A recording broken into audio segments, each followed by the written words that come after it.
ადამიანის უფლებები საქართველოში მომავლის გეგმები ასეთი სახელწოდებით ორგანიზებულია საქართველოს მთავრობის, ევროკავშირის დელეგაციის საქართველოში, გაეროს განვითარების პროგრამის და ადამიანის უფლებებში უმაღლესი კომისრის ოფისის მიერ ერთობლივად. მე რამდენადაც თუ არ მეშლება ეს არის პირველი შემთხვევა, როდესაც ადამიანის უფლებებზე სასაუბროდ შეკრებილი არის ხელისუფლების მხრიდან ასეთი მაღალი წარმომადგენლობა, ყოველ შემთხვევაში აქამდე ასეთი პრეცედენტი არ მახსოვს და მე ვფიქრობ, რომ ეს არის ალბათ ყველაზე ნათელი დეკლარირება პოლიტიკური ნების ამ სფეროში. ძალიან დიდი მადლობა მინდა უთხრა ყველას მობრძანებისთვის, განსაკუთრებული მადლობა ბატონ პრემიერ-მინისტრს ირაკლი ღარიბაშვილს, საქართველოს პარლამენტის თავმჯდომარეს ბატონ დავით უსუფაშვილს და ევროკავშირის სპეციალურ მრჩეველს კონსტიტუციურ და სამართლებრივ და ადამიანის უფლებების საკითხებში ბატონ თომას ჰამერბერგს, რომელიც ზუსტად 2 წუთში შემოგვიერთდება და ასევე მინდა რომ პრინციპში ჩვენ შეგვიძლია დავიწყოთ დღევანდელი ღონისძიება და დღის წესრიგის მიხედვით მინდა ვთხოვო საქართველოს პრემიერ-მინისტრს მოგმართოს ადამიანის უფლებებისთან დაკავშირებით მისი პოზიციის და ზოგადად საქართველოს მთავრობის დამოკიდებულების თაობაზე. დიდი მადლობა. დიდი მადლობა. მოგესალმებით ბატონებო. სურბაზოს უმრებო. უპირველეს ყოვლისა მე მინდა თელ საქართველოს ჩვენს ხალხს მივულოცო დიდი წინსვლა ევროპისკენ მიმავალ გზაზე. პარაფირებული ასოცირების შეთანხმება. ეს ნამდვილად ისტორიული ნაბიჯია ჩვენი ქვეყნისთვის. დღეს საქართველოში ახალი რეალობა გვაქვს. და ამ საქმეში უზარმაზარი დამსახურება ევროკავშირსა და ჩვენს მეგობარ ქვეყნებს მიუძღვით. ჩვენი მეგობარი ბატონი თომასი შემოგვიერთდა.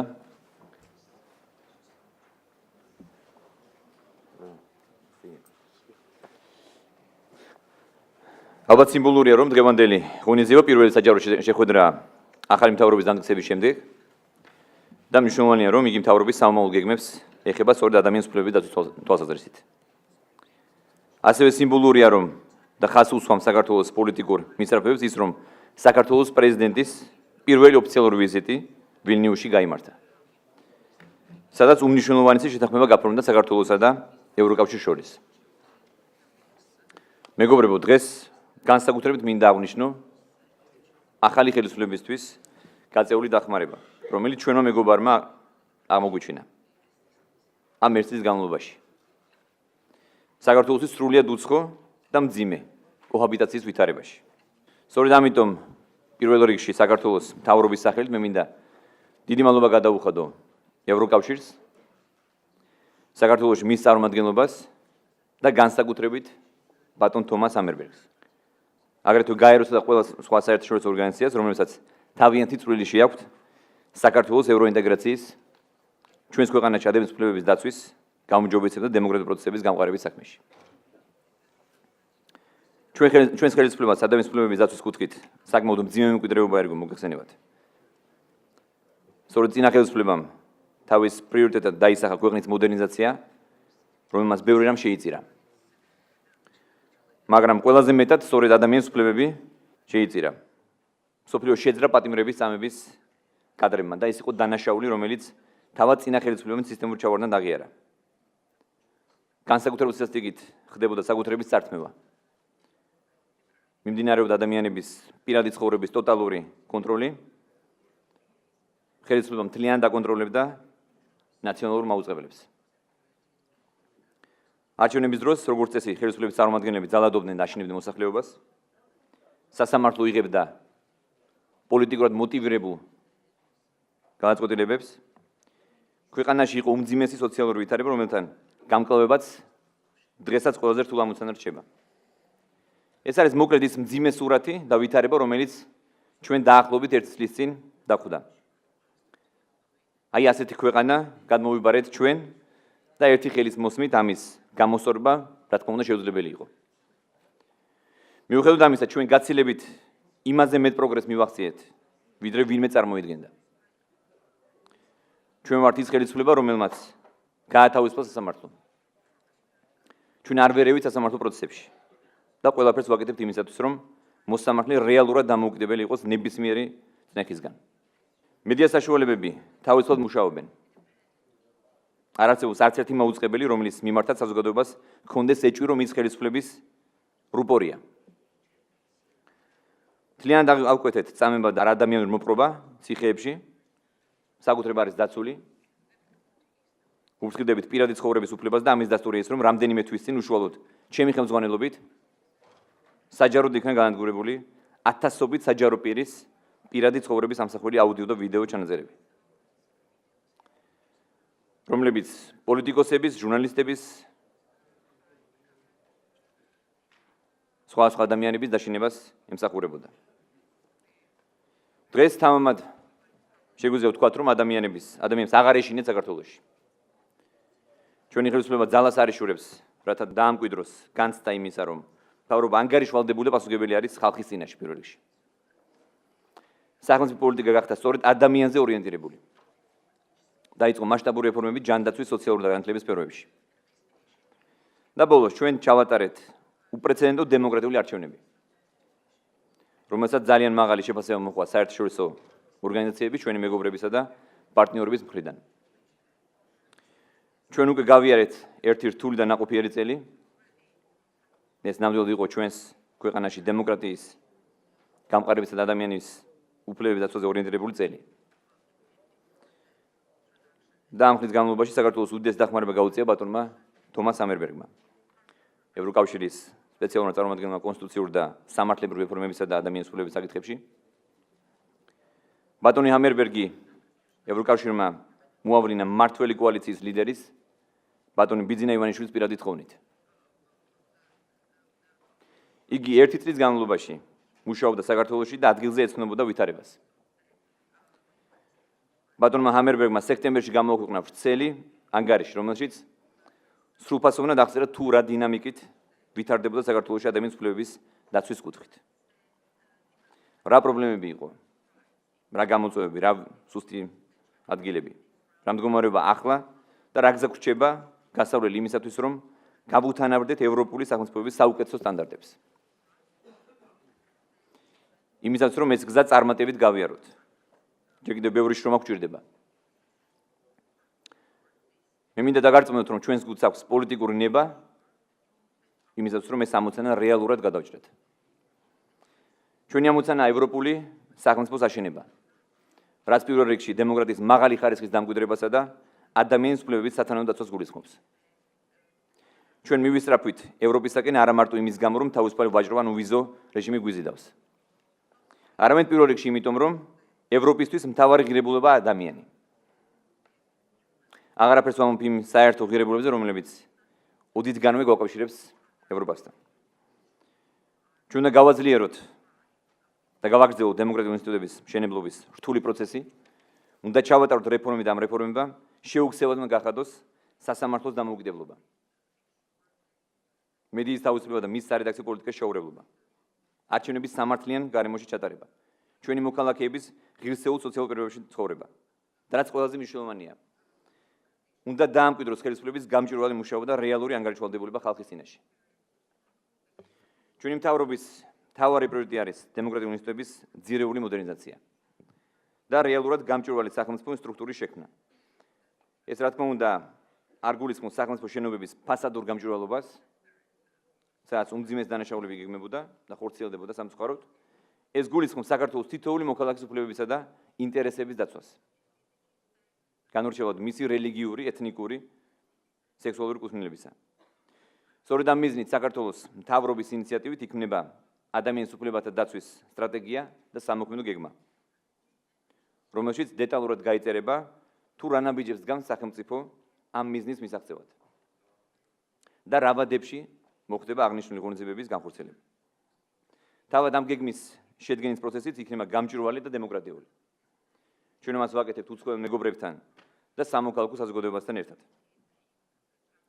მე დარწმუნებული ვარ, რომ საქართველოს მთავრობას ექნება ადამიანის უფლებათა დაცვის მაღალი სტანდარტის სამოქმედო გეგმა, ყველასთვის უფრო ნათელი გახდება, რომ ჩვენ ძალისხმევას არ ვიშურებთ და ნამდვილად გსურს საქართველოში დავამკვიდროთ ევროპული სტანდარტების შესაბამისი ადამიანის უფლებები და ავაშენოთ რეალურად მყარი დემოკრატიული ინსტიტუტები. კიდევ ერთხელ მე მინდა დიდი მადლობა გადავუხადო ბატონ თომას ამერბერგს. ყველა ჩვენს მეგობარს ამ დიდ საქმეში მხარდაჭერისა და თანადგომისთვის. ჩვენ თქვენი თანადგომა განსაკუთრებით გვჭირდება, რადგან სწორედ ეს ერთი წელი იქნება ჩვენი ქვეყნისთვის გადამწყვეტი ევროპული ღირებულებების დამკვიდრებისა და ევროპასთან დაახლოების მიმართულებით. დიდი მადლობა ყურადღებისთვის. მოგესალმებით ხალბატონებო და ბატონებო. მივესალმები ყველას, ვინც დღევანდელი შეხვედრის ორგანიზებაში თავისი წვლილი შეიტანა, ევროკავშირის წარმომადგენლობას, გაეროს წარმომადგენლობას, საქართველოს მთავრობის წარმომადგენლობას, ვინაიდან ამ დღევანდელი ღონისძიების ორგანიზატორი საქართველოს მთავრობაა და მეც ვუერთდები იმ განცხადებას, იმ ნათქვამს, რომ დღევანდელი ღონისძიება ძალიან მნიშვნელოვანია და სიმბოლურია. როგორც ბატონმა ირაკლიმ ბრძანა, ახალი მთავრობის შექმნის შემდეგ პრემიერ-მინისტრის რანგში, ბატონი ირაკლი სწორედ ამ ღონისძიებას ესწრება პირველად და მე დარწმუნებული ვარ, რომ ეს იქნება ძალიან მნიშვნელოვანი დატვირთვის მოვლენა. ჩვენს დღევანდელ ღონისძიებას ქვია ადამიანის უფლებების საქართველოში მომავლის გეგმები.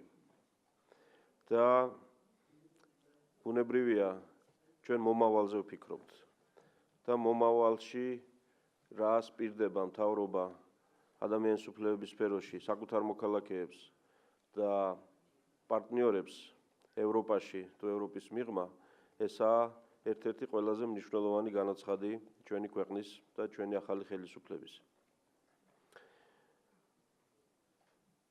25 წლის წინ ახალგაზრდა იურისტთა ჯგუფი შევიკრიბეთ და დამოუკიდებელი საქართველოს კონსტიტუციის მოდელზე დავიწყეთ ფიქრი.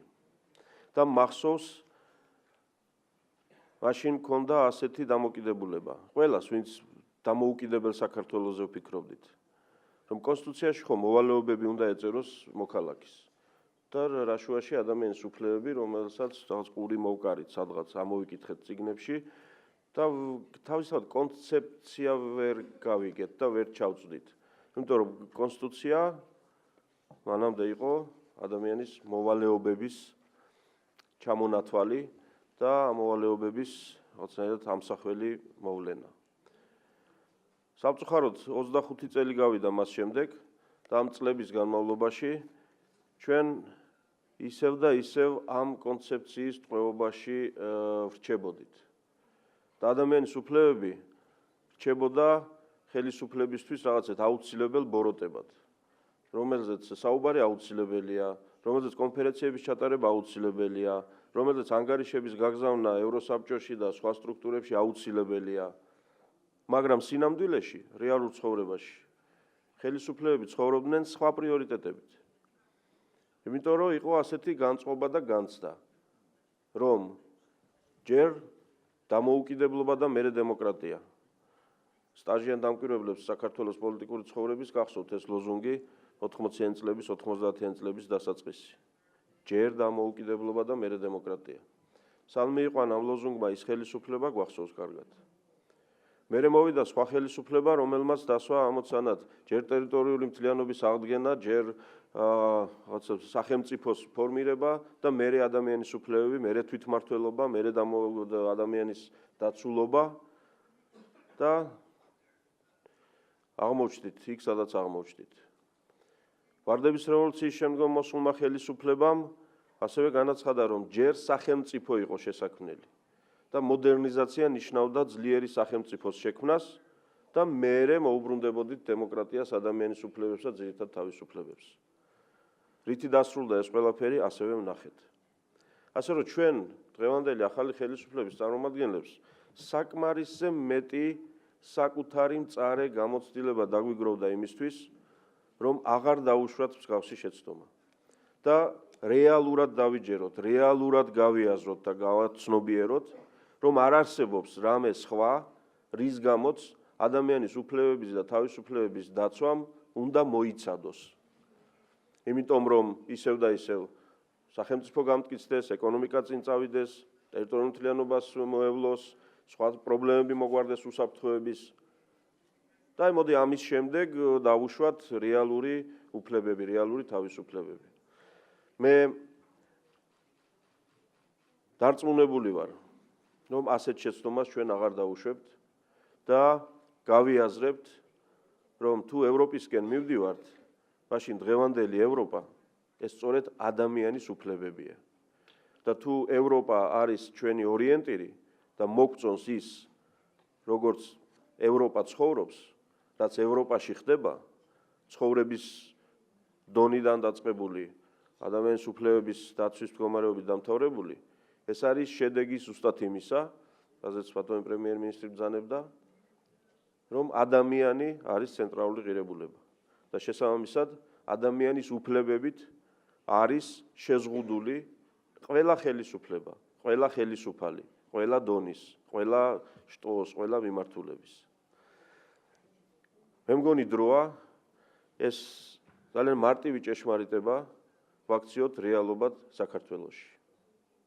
ამისთვის ჩვენ გჭირდება სერიოზული დახმარება და მე მინდა შეუერთდე მადლობის სიტყვებს ბატონ თომას სამერბერგის მიმართ და მისი სახით ძალიან ბევრი ადამიანი, რომელიც სხვადასხვა დროის განმავლობაში, სხვადასხვა პერიოდში, სხვადასხვა საერთაშორისო ორგანიზაციების მეშვეობით დაუღალავად შრომობდა საქართველოში იმისთვის, რომ დამკვიდრებულიყო ძირითადი პრინციპები ადამიანის უფლებების და ჩვენ გაურკვეულიყავით აი ამ ძალიან სერიოზულ საკითხში. თუ როგორ დავძლიოთ პოსტსაბჭოური ეპოქა და როგორ გავიაზროთ, რომ სახელმწიფო უნდა იყოს თითოეული ადამიანის სამსახურში და მხოლოდ მაშინ შესაძლებელია დავინახოთ წარმატებული ქვეყანა, წარმატებული ადამიანები. ჩვენ ხელისუფლებას გვაქვს ძალიან ამბიციური გეგმები ამ მიმართულებით, ადამიანის უფლებების თვალსაზრისით. დღევანდელი ღონისძიება მე მინდა დავინახოთ როგორც ერთ-ერთი საწყისი ღონისძიება, იმიტომ რომ განვლილი 1 წელი საპარლამენტო არჩევნებიდან საპრეზიდენტო არჩევნებამდე იყო გარკვეული სირთულეების წელი, მოდი მარტივად რომ ვთქვათ, მაგრამ ის სირთულეები დასრულდა, რაც კოჰაბიტაციის პერიოდს უკავშირდებოდა. ამიტომ დღეიდან არ დარჩა არც ერთი არგუმენტი იმისთვის, რომ ჩვენმა ხელისუფლებამ საკანონმდებლო დონეზე, აღმასრულებელ დონეზე, სასამართლო დონეზე არ დაიცვას ყველაზე უფრო მაღალი სტანდარტები ადამიანის უფლებების. მაგრამ ამ საკითხში ჩვენ გვჭირდება დახმარება. გვჭირდება დახმარება, იმიტომ რომ მაგალითად სამართალდამცავ ორგანოებში თუ კვალიფიციური კადრები არ იქნა მომზადებული, თუ მათ დანაშაულთან ბრძოლის თანამედროვე საშუალებები არ ექნათ ხელში, მაშინ მათ გაუჭირდებათ თავისი ამოცანის ისე შესრულება, რომ ადამიანის უფლებები არ დაირღვას. თუ ჩვენ ვერ მოვახერხეთ სოციალურად ყველაზე უფრო დაუცველი თანამოქალაქეების უზრუნველყოფა ელემენტარული საარსებო პირობებით, მაშინ საუბარი მათ პოლიტიკურ უფლებებზე და თავისუფლებებზე ეს იქნება კეკლუცობა და მეტი არაფერი. ამიტომ მთავრობას აქვს გარკვეული ჩანაფიქრები, მე თავს შევიკავებ ამაზე ეხლა უფრო კონკრეტულად საუბრისგან, მაგრამ ჩვენ გვინდა, რომ გქონდეს ძალიან კონკრეტული შეფასების კრიტერიუმები. რას დავპირდებით საზოგადოებას 1 წლის განმავლობაში და რას შევასრულებთ ამ მიმართულებით. მე მინდა იმედი გამოვთქვა, რომ ჩვენი პარტნიორები, ჩვენი მეგობრები გააგრძელებენ დახმარებას ჩვენი ქვეყნისთვის და როგორც ეს არაერთხელ გვითქვამს, დახმარება აუცილებლად უნდა მოიცავდეს ძალიან კაცრ მონიტორინგს და ჩვენ თავად ვთხოვთ ყველას. არ დაუშვათ ის შეცდომა, რაც დაუშვით პატივცემულო მეგობრებო, მე საერთაშორისო საზოგადოების წარმომადგენლებს მიმართავ 2003-4 წლებში.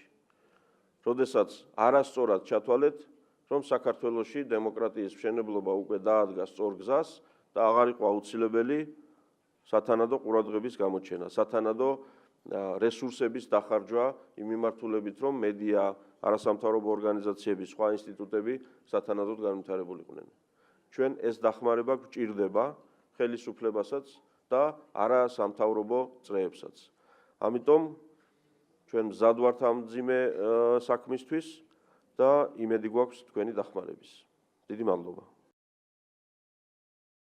Mr. Prime Minister, Mr. Chairman of the Parliament, Mr. Hammerberg, ladies and gentlemen, I am delighted to greet you at this important conference dedicated to the development of a human rights strategy and action plan by the government of Georgia. In supporting this conference, the European Union delegation and the United Nations Development Programme with the Office of the United Nations High Commission of Human Rights recognize the importance of elaborating a strategy which reflects the government and its constituents' vision, attitude, and actions directed towards the protection and the promotion of human rights in Georgia. This year, the United Nations celebrates the 20-year anniversary since the adoption of its own human rights action plan with the Vienna Declaration in 1993. This Declaration action plan led to historic advances in the promotion and the protection of human rights universally. And we remain convinced that the human rights strategy and action plan currently being developed by the government here will play the same important role for the protection and the promotion of human rights in Georgia. The government has very appropriately expressed its political will to tackle existing human rights challenges, and we are very pleased to note that the process is quite advanced already. The springboard for developing a human rights strategy and action plan has already been created. The major tendencies, achievements, and problems have already been identified, thanks to a great extent to the remarkable work done in the last several months by the former Council of Europe Human Rights Commissioner, Mr. Thomas Hammerberg, who now acts as the European Union Special Advisor on Constitutional and Legal Reform and Human Rights in Georgia. It is our expectation that the strategy and action plan will provide a clear vision of the ways to address human rights issues, but we would also expect that these documents will set short and longer-term priorities and specify the implementation mechanisms for enacting these, including the allocation of necessary financial resources. Moreover, we see the process of strategy development to be open and participatory, bringing the government, parliament, civil society, international partners, and national human rights institutions together productively. Human rights is an overarching issue which goes beyond individual players or institutions. Interrelated, interdependent, and indivisible, human rights lay the foundation for development and progress for the well-being of each and every citizen. As it is now 20 years since Georgia became a member of the United Nations, and indeed 20 years that the United Nations has been in Georgia, I would like to remind you again of the Charter of the United Nations, which calls for all of us to ensure respect for fundamental human rights, but also to promote social progress and better standards of life in larger freedom. Indeed, the premise laid down under the auspices of the former UN Secretary General Kofi Annan in a report entitled In Larger Freedom says unambiguously that security, development, and human rights are inextricably linked. Respect for human rights is an inalienable part of human development. Therefore, on behalf of the United Nations, once again I would like to express our appreciation for the government's work in addressing the human rights challenges in Georgia. Good strategy is a prerequisite of successful implementation. So I look forward to a valuable conference today and a conclusion to the hard work already underway on the strategy and plan. And in closing, let me once again reiterate our readiness to support the development of human rights strategy and implementation in every way possible. Thank you very much for your kind attention. And thanks to the Prime Minister and to the Chair of the Parliament and to the you, United Nations resident coordinator here, for your kind and encouraging words. Let me say from the outside that an observer coming from other countries, from the outside, to observe a situation in a country has to be humble. It's not possible for anyone outside to really understand the situation in a country. And it's absolutely important that anyone who tries to do this has a humble approach and a self-critical approach. I think self-criticism is actually the key word in the work for human rights. And when I'm asked by various people that how I evaluate a country or a government or compare with other countries and governments, I would say I abstain from comparisons, because it's not possible really to understand the situation in each country. But one thing that is crucial is whether there is in the government an element of self-criticism, an openness for the fact that changes can always be made. We are never through when it comes to implementation of human rights. There could always be improvement. And I think that self-critical approach also goes for the outsiders coming from United Nations, European Union, Council of Europe and others, that we have to be open-minded and self-critical in our assessments. Having said that, I do think that there may be some value in having people coming from outside with somewhat fresh eyes, because if you're inside, there is always a risk that you come too close to the problems and may not completely see the overall situation because you are so deep into the concrete daily problems. So I think the combination of some observations from outside with a concrete discussion inside on what one could do in order to improve is a good combination. And that's why I think that the international agencies here have a role to play if we are humble and self-critical in our approach. When doing this report, I of course had to look backwards and see what had happened and what the situation was. And when doing that, I read quite a number of reports from international observers. And what I noticed was that these reports were quite similar to the reports of bodies inside the country. I'm thinking about reports from the public defender, and I'm thinking about the reports by established non-governmental human rights bodies. And the picture that emerged was that there were some systemic problems, even in the very system of justice. That there was a problem about what we call equality of arms in the judicial procedures, the balance between the authority and power, in reality, of the prosecutors compared to the possibilities of the defense in the judicial proceedings. That's a major problem. It's clear also that there has been a misuse of the system of plea bargaining, where prisoners were faced with unfair choices between a very long sentence or to admit, perhaps even when they were confess, perhaps even when they were innocent, and perhaps had to pay money in order to have a reduction of the sentence. This was a misuse of the plea bargaining system, which obviously did take place here. There were also reports about really bad prison conditions, overcrowding, bad health care, and also violence in the prisons. And of course, these problems have to be recognized and to be addressed. And that's one major aspect of the report as well.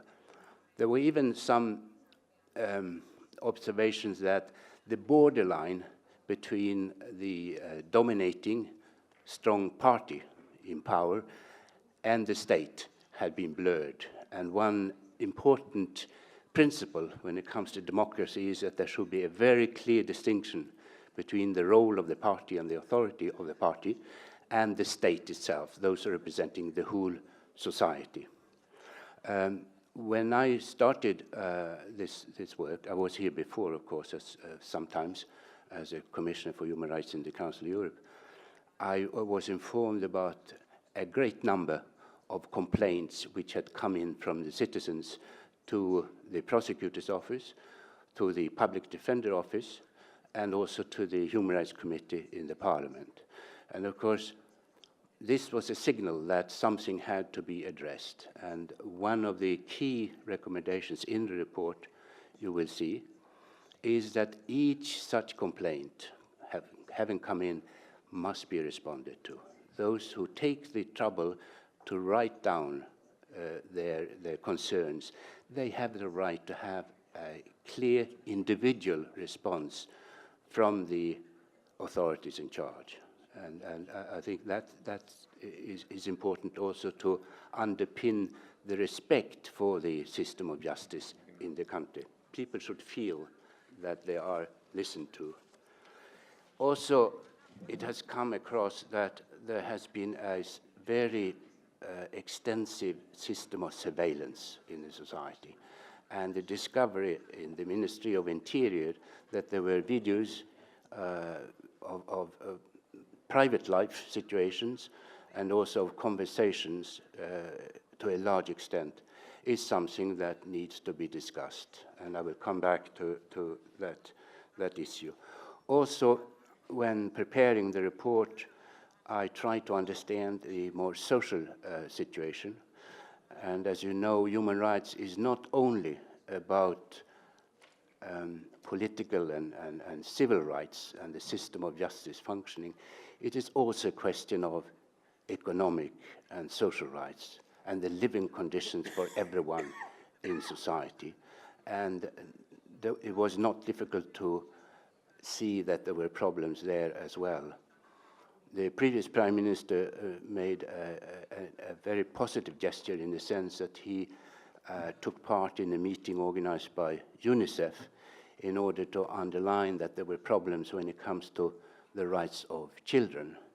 And of course, the statistics and data presented there about child poverty, about the problems when it comes to the growth of the most poor children in our society, and the standard of primary education was something that I hope will be addressed now when it comes to the follow-up of the report and in a concrete strategy for human rights, including the National Plan of Action, which will be discussed. There are two key messages in the report you will see when you look at it. One is that there is now a need to, in a systematic manner, go through the past. I've just touched on some of the problems from the past, but there is a need to address them in a systematic manner. And the other main consideration relates to how you build a system to protect against human rights violations, prevention. And the conclusion of that is that there is a need, in my opinion, humble opinion, to review the institutions in the society. Because when it comes to human rights, it is not only an issue of responding to an immediate crisis and trying to resolve the crisis. It's a question of systematic organizing of the society so that human rights will be as little likely as possible. Prevention. And therefore, there is, and that is our conclusion from the work in many parts of the world, that there is a need of a system of checks and balances. So one will secure that there is almost implanted in the administrative system aspects which would mean that problems will be addressed at an early stage. And there is a number of issues to be discussed. When it comes to the first key message about addressing the past, it's normal after a change of government that there will be a period when one looks backwards. I mentioned the many complaints which have come in, which really needs a response.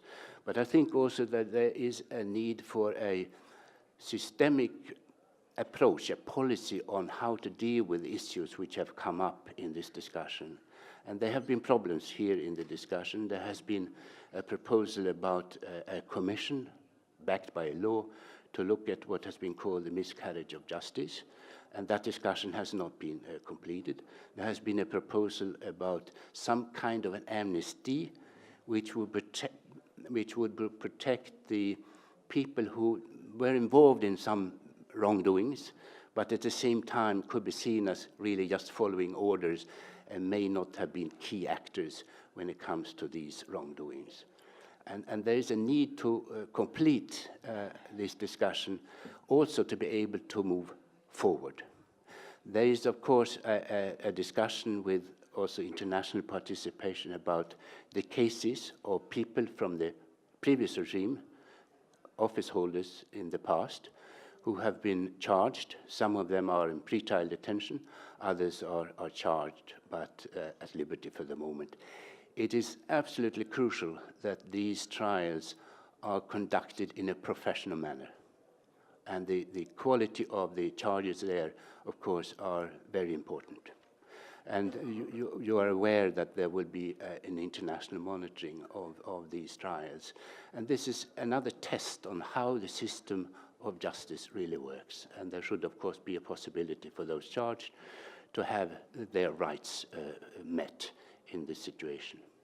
So I believe that there is a need to have another systemic look at the past, come up with a complete, thorough approach to the past, and try not to drag it out too long, because the country needs to be brought forward and not be stuck in the past.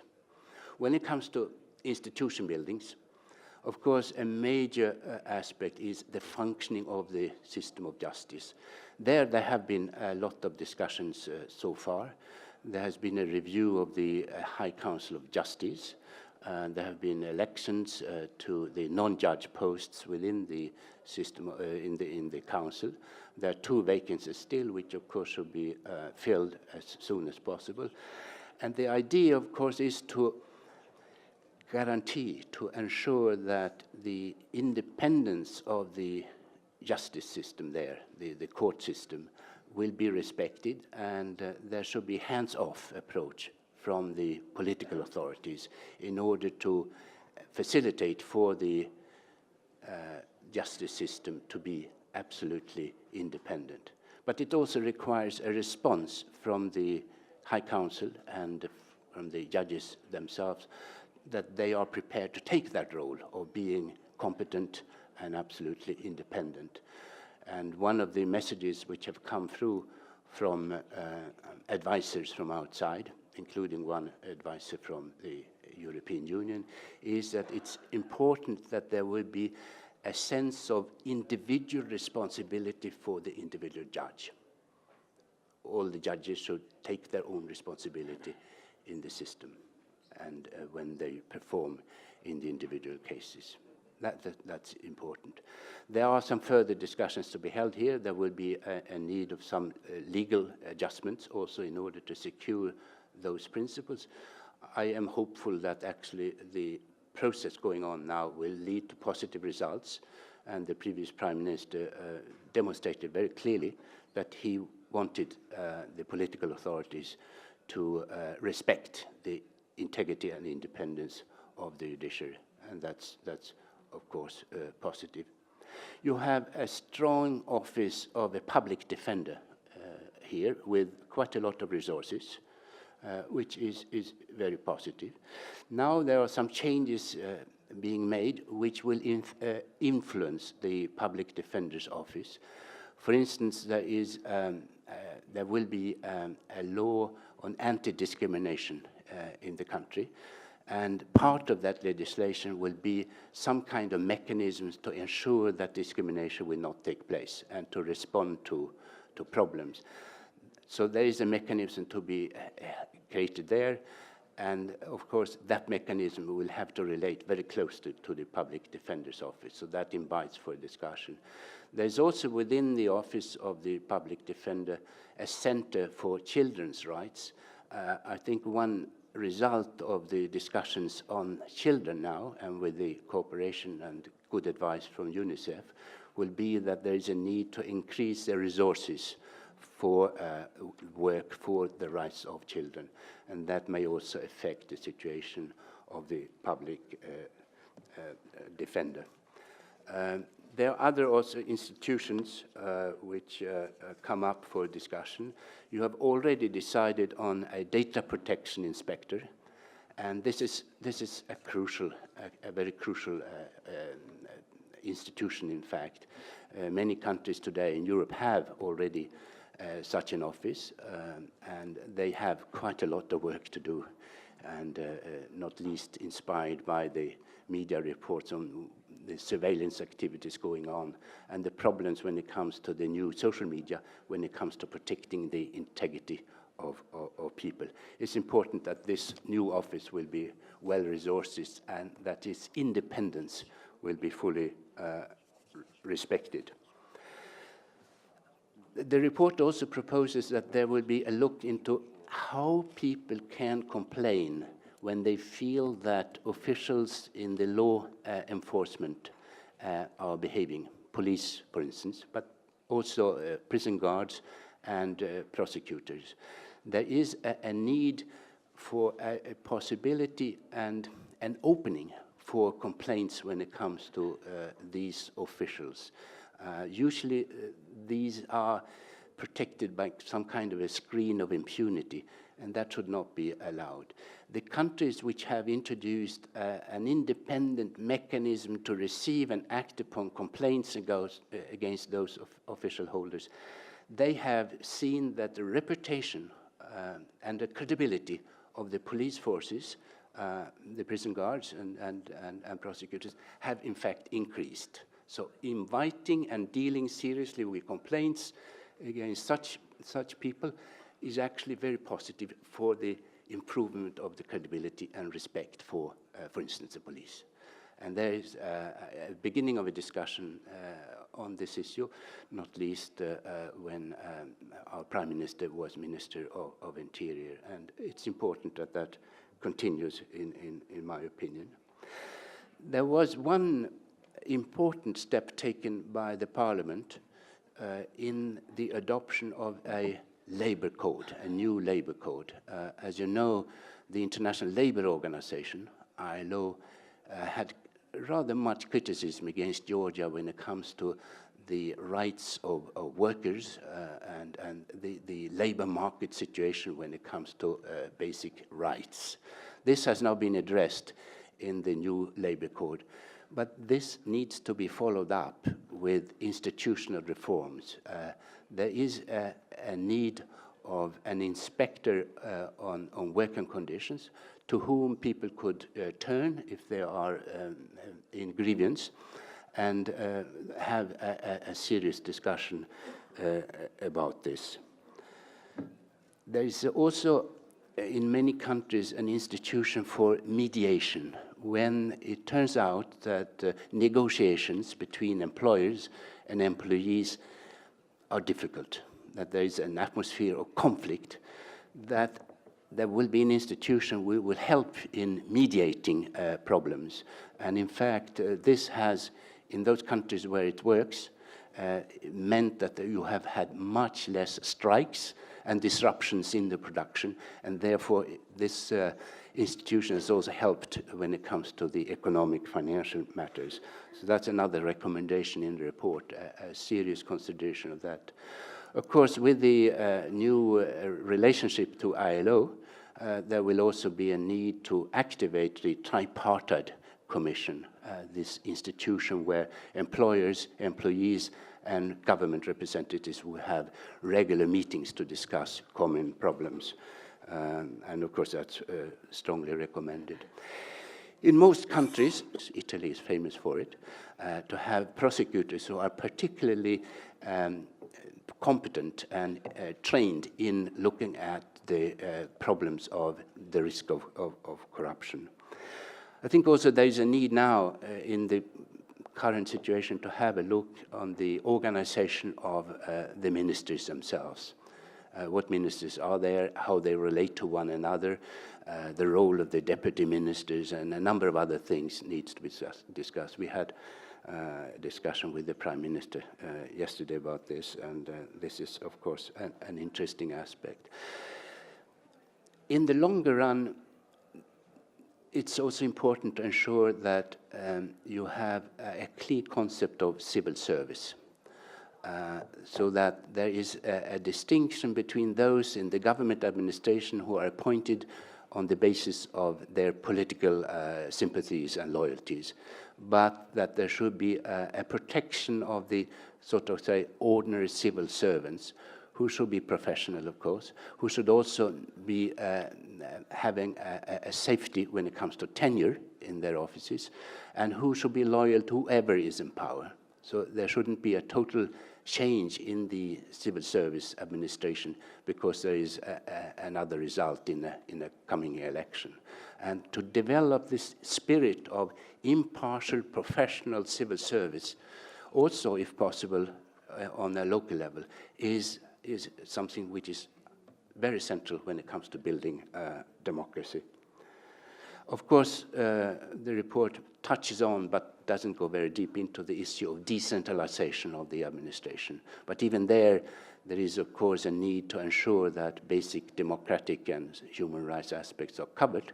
And the slight recommendation there is that when decentralization is entered into, the experience from other parts of the world is that one has to go a bit slow. Too quick changes there may disrupt rather than being of help. But the discussion on decentralization, of course, is absolutely crucial. So these are some thoughts, basically based on some experiences in other countries. My feeling was that in the present situation, a real look at the institutional reforms needed is what comes through also when it comes to the analysis of the human rights problems. And all that, hopefully, would be part of the forthcoming strategy on human rights and a plan of action, because that report really aims at giving some ideas about what ought to be discussed now in a systematic manner in the government administration, including the various ministries, in order to try to make a systematic plan on how to implement. It's very easy to have principles about human rights. The trick is to make them real and to bring them into reality. And I hope that when a plan is agreed, that it will be a working instrument, not only something that you read and put in the shelf, but really be a working instrument. And there, consultation is crucial. It's not only a thing for the deputy ministers in 5-6 ministries to agree upon. It should be the result of a process of consultation with outsiders, the various non-governmental structures, of course, with the Public Defender's Office, the data protection, the other institutions in society. So there's a feeling that we all owe this, we own this. It's a participatory approach which leads to a participatory report and will also include a real implementation. So this is the basic idea. Am I too long-winded? No. Okay. After this sort of introductory points, I wanted to mention just some other points. You really have to read the report because it's so full. I cannot summarize everything. I think I mentioned the key points when it comes to the judiciary, the separation, respect for the integrity, but also having a bit of pressure on the judicial system so that they keep up to the standards. Of course, the next immediate step is to appoint the two non-judge members of the High Council and encourage a constructive discussion there.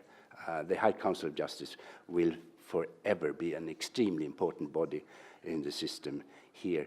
There is a need to have a discussion with the prosecutor about improving and lifting the competence in the team of prosecutors. Sensitive, but very important.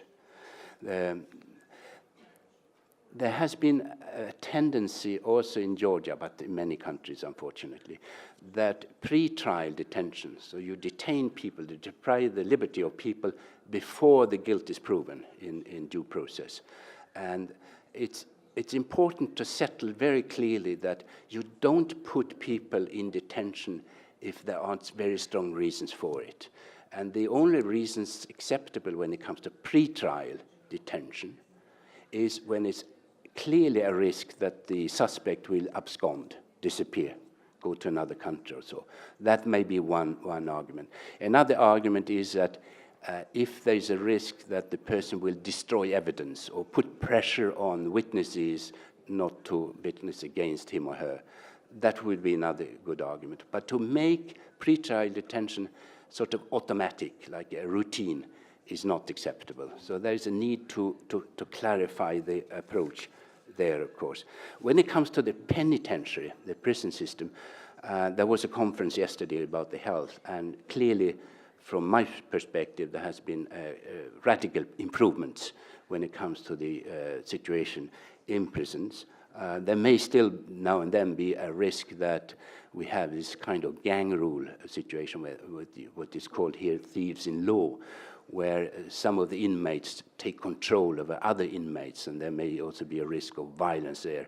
Of course, it's important to keep an eye on this so that one doesn't lose control. Hopefully also Georgia could begin to think in terms of alternative punishments when it comes to imprisonment, alternatives to imprisonment.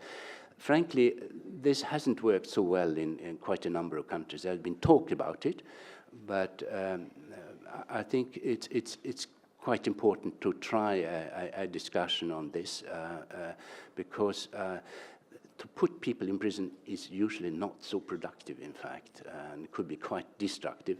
And it has also, of course, quite an impact on families. Families may be in trouble already before imprisonment, and of course imprisonment for one member of the family may make the situation worse. And the basic principle should be that one should use the time people are locked up to help them to reintegrate in society, to emphasize this, so that one would minimize as much as possible the rate of recidivism, that people come back to prison. That should be the guiding star.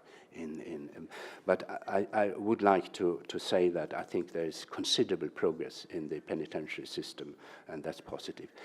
One important aspect there is juvenile justice, that young people who have gone astray and done stupid things, that they should be seen as much as victims as perpetrators, and a humane approach to them is important. The Convention on the Rights of the Child, which of course Georgia has ratified, emphasizes this very strongly, that detention of children should be as much as possible avoided. And if it's seen as absolutely necessary to protect the child or the environment, then it should be humane, should be the shortest possible period of time, and with an emphasis on reintegration in society, helping the child to come back to a normal life. The police, we have now a prime minister here who has a background as a minister of interior, which is a chance to really have a look at the police situation. There's one thing there that has come up quite clearly, and that is the methods used of the Ministry of Interior before for surveillance. I think the films that were made, even on sex life of individuals, and there are a number of such videos, of course, which were there in the ministry, now destroyed under a certain process, was a warning.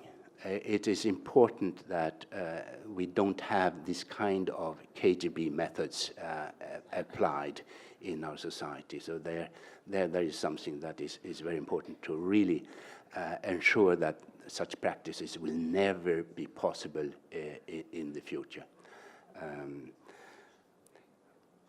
The Prime Minister, when he was minister there, He also stressed the importance of education of the individual policeman, including on human rights. He introduced a code of ethics, which should be a guiding help for each individual policeman. Those types of efforts are important and, of course, needs to continue. But they have been already, I think, of some impact. Minorities rights. Every country has a problem when it comes to minorities, and it's just a question of building a system where the interest of minorities are protected. And that goes for all types of minorities. And there is a need to work here. There is a legislation coming on anti-discrimination, which will be relevant for minorities, of course.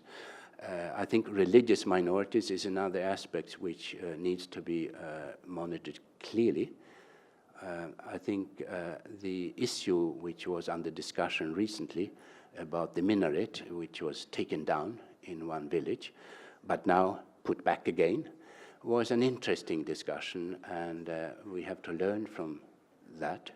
I think it was great, very positive, that the minaret was put back again.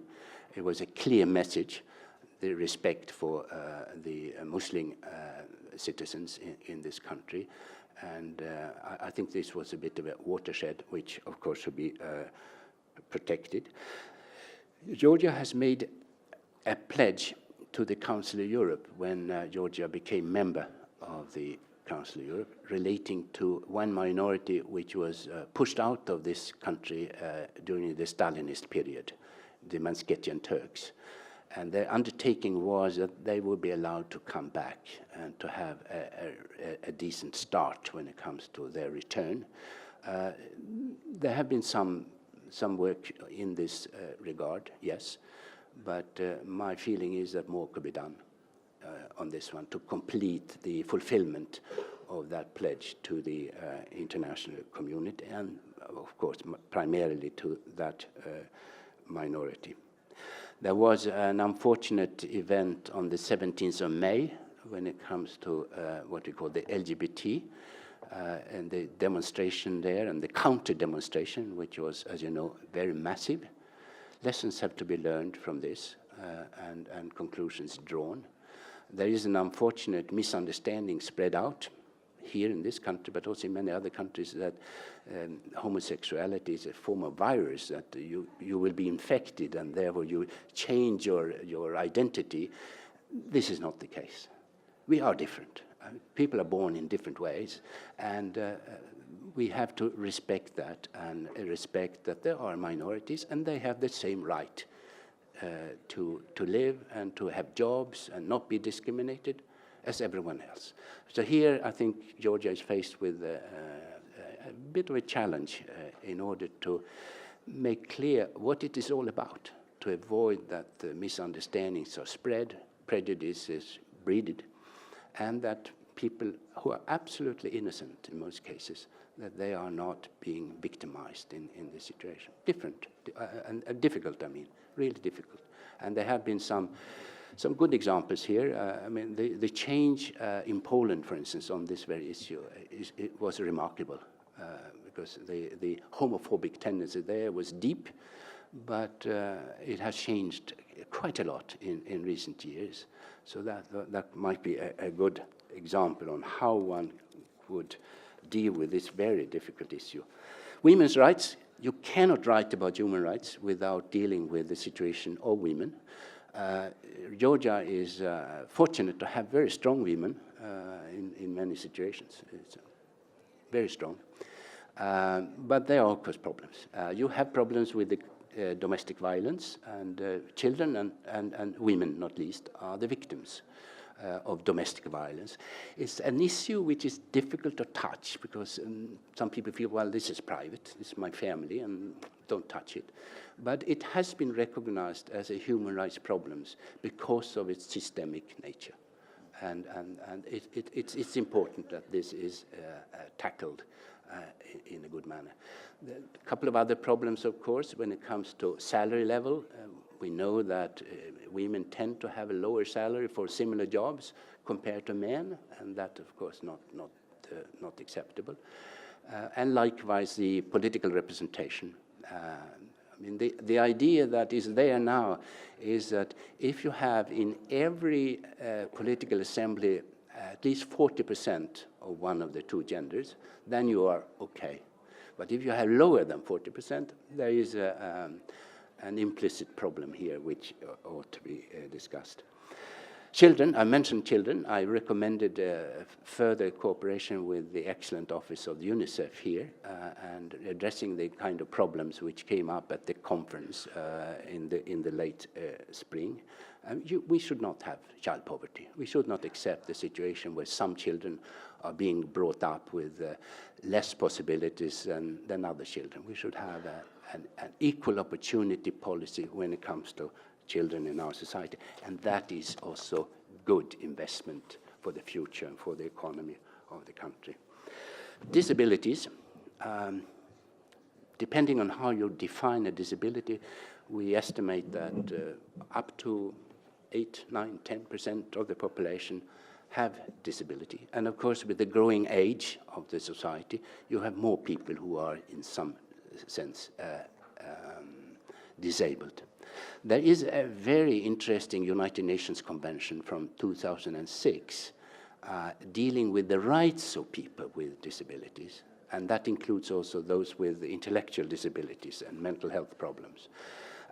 Georgia has not yet ratified this convention, but do that. And do that in the spirit of discussion and self-scrutiny. It's important. And the basic idea there is that no one is at fault. It's not the problem of the individual who is disabled. The problem is that the society is not adjusted to give space for everyone in society, including those with some disabilities. Important and interesting. Finally, there are, of course, freedom issues, freedom of expression, freedom of assembly, freedom of demonstration. All these are central. Some of it covered in the labor code now, and basically I think the legislation is fine on this point, but the thing is to ensure that practice is in line with the principles, and that makes it necessary to review the way that demonstrations have been handled in the past. Demonstrators should be protected, and they should have the right to make their position known without risking violence from anyone, other demonstrators or the police. And the handling of demonstrations is important. I think that the Minister of Interior is discussing this and has also made some progress. Media freedom, crucial. Journalists should be free to do their work. Hopefully they should also be ethical in the sense that there should be a self-scrutiny within in the media community to ensure that quality of reporting is protected. That's important for human rights. But one should avoid any penalizing of journalists for what they have broadcast. It's important that the ownership of the various media companies are public. And that there is nothing hidden there, because people have the right to know who is behind this media outlet, this newspaper, this radio station, etc. I think to help the media to function well, an approach of the government being open to give out documents, access to information, is one of the key principles when it comes to ensuring freedom of speech, freedom of expression in the society. So that is a list of points mentioned in this report. There are other points as well. Time didn't allow to go into everything. But a final word is that I'm very optimistic about Georgia, not only because of your success in Vilnius. You have an excellent group of non-governmental organizations here who are very much on the alert, impartial. Impartiality is crucial in human rights, impartiality. you look at the facts as they are and come up with proposals which are relevant, and you avoid unnecessary politicization. So you have that spirit, and you have the beginning of institutions there to protect the rights of people in society. So, and I think that the international community, on your request, but only then, only if they are asked to, will be able to give assistance and share the experiences that have been made in other countries. So with this positive note, I wish you the best of luck.